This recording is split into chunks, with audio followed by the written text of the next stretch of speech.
Ada kalanya, manusia tidak sadar bahwa batas dirinya sudah lewat. Sebuah keputusan kecil bisa jadi tiket menuju kehancuran. Kita ikuti kisah Alex bersama saya di Zona Niskala. Hari itu, Alex kembali kalah judi. Tapi ia belum menyerah.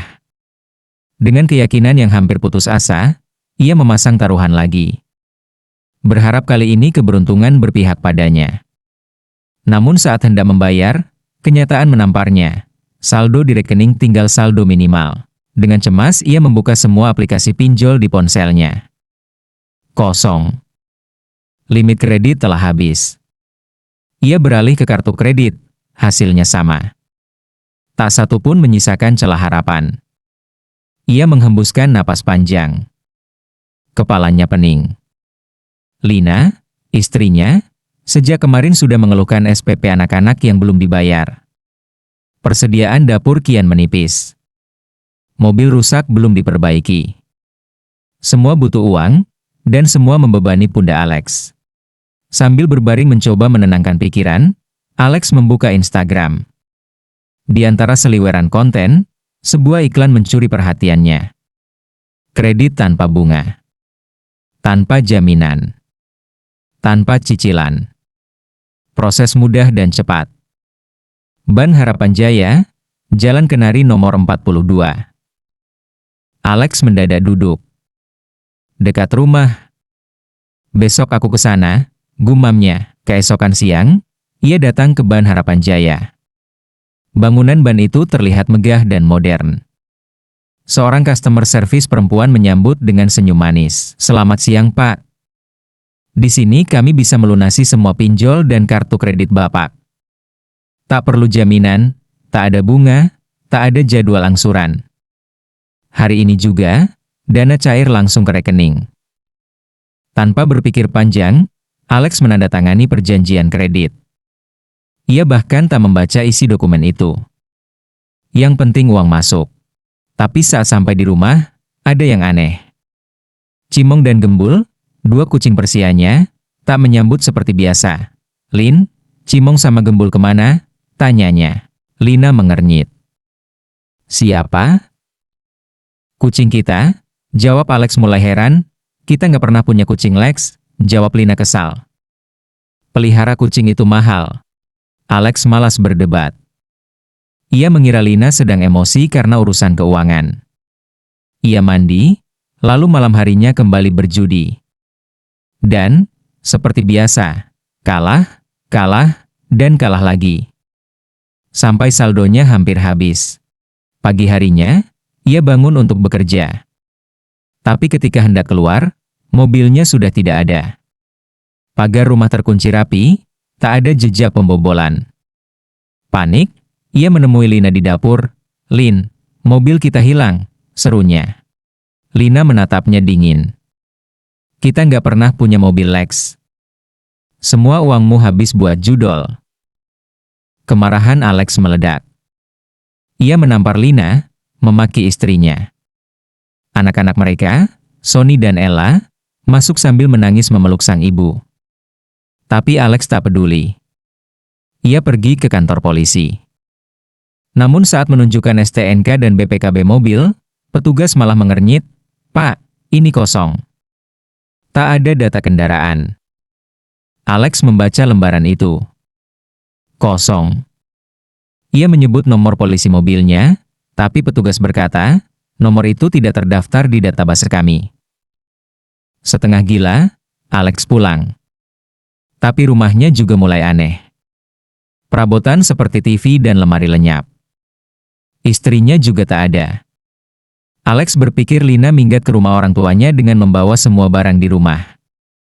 Ia keluar rumah, dan bertemu Bu Sugeng, tetangga depan rumah. Bu Sugeng, lihat Lina bawa truk pindahan gak? Tanyanya. Istri? Pak Alex kan belum menikah. Dari dulu saya tinggal di sini, saya nggak pernah tahu Bapak punya istri, jawab Bu Sugeng dengan tatapan takut. Alex membeku. Tapi, Lina dan Bu Sugeng sering ngobrol. Masa Ibu lupa?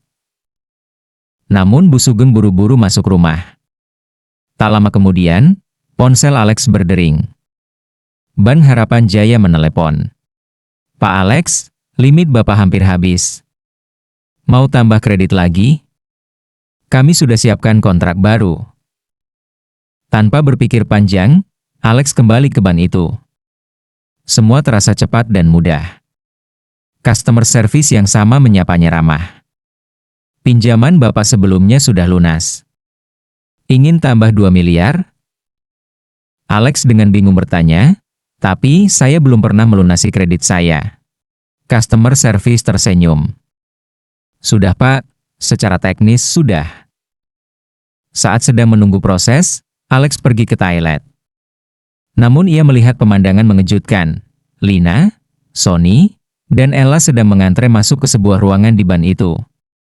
Alex panik dan menghampiri. Lina, Sony, Ella. Kalian mau kemana? Mereka menatapnya dengan pandangan kosong, lalu berpaling. Saat Alex menarik tangan Lina, beberapa security datang dan menyeretnya kembali ke banking hall. Bapak, silakan tanda tangan perjanjian barunya. Limit Bapak sudah ditambah, kata si customer service. Alex sempat ragu. Tapi godaan uang membuatnya tunduk. Ia menandatangani. Lalu ia bertanya, tadi saya lihat anak istri saya. Kalian bawa mereka kemana? Customer service menatapnya datar. Memangnya Bapak punya istri dan anak? Alex membentak, kalian juga yang ambil mobil dan kucing saya? Perempuan itu tersenyum tipis. Sesuai perjanjian, semua milik Bapak telah disita untuk membayar hutang. Termasuk mereka. Anak, istri, bahkan kucing saya, Bapak sendiri yang menandatangani. Lagi pula, bukankah selama ini Bapak lebih sayang judi daripada mereka? Alex bergegas kembali menuju ruangan tempat ia melihat Lina. Ruangan sudah kosong, tidak ada lagi orang yang mengantri, pintu masuk ruangan terkunci. Ia berteriak memanggil nama anak istrinya, tapi tak ada jawaban. Security kembali menariknya keluar. Di trotoar, tubuhnya terlempar ke tanah. Orang-orang menatapnya seperti orang gila. Seorang tukang parkir menghampiri, apa yang terjadi, Pak? Alex menceritakan segalanya. Tukang parkir itu tertegun, dulu memang ada Ban Harapan Jaya di sini. Tapi sejak kerusuhan tahun 98, gedung itu dibakar. Sekarang bangunannya kosong dan angker. Alex menatap bangunan di belakangnya. Kini bukan ban modern, melainkan bangunan hangus berjelaga. Ia gemetar, tapi tadi saya masuk ke sana. Saya lihat pegawainya, tanda tangan, saya juga melihat keluarga saya. Tukang parkir menatap Alex dengan tatapan aneh lalu berkata, tadi saya lihat Bapak masuk. Tapi begitu saya susul, Bapak sudah hilang. Dengan perasaan remuk, Alex pulang naik ojol. Saat memasuki komplek, ia menunjuk ke sebuah rumah, nomor 10, yang ada pohon palem. Namun driver bingung. Pak, ini nomor 12. Rumah nomor 10 itu kapling tanah kosong. Alex menoleh. Yang berdiri di hadapannya bukan rumah, melainkan tanah kosong. Pohon palem pun tak ada. Rumahnya telah lenyap. Ia turun. Ojol pergi meninggalkannya, Alex terduduk di atas tanah. Sunyi. Dunia Alex telah sirna.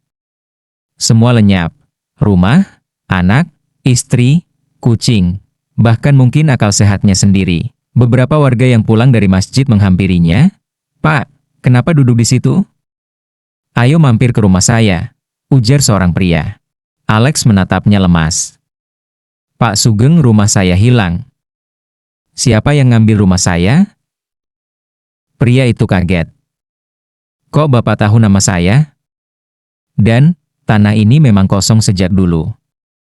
Bapak siapa? Alex menangis. Dunia di sekitarnya tak lagi mengenal siapa dirinya. Seorang lelaki tua misterius tiba-tiba muncul dari kerumunan mendekati Alex.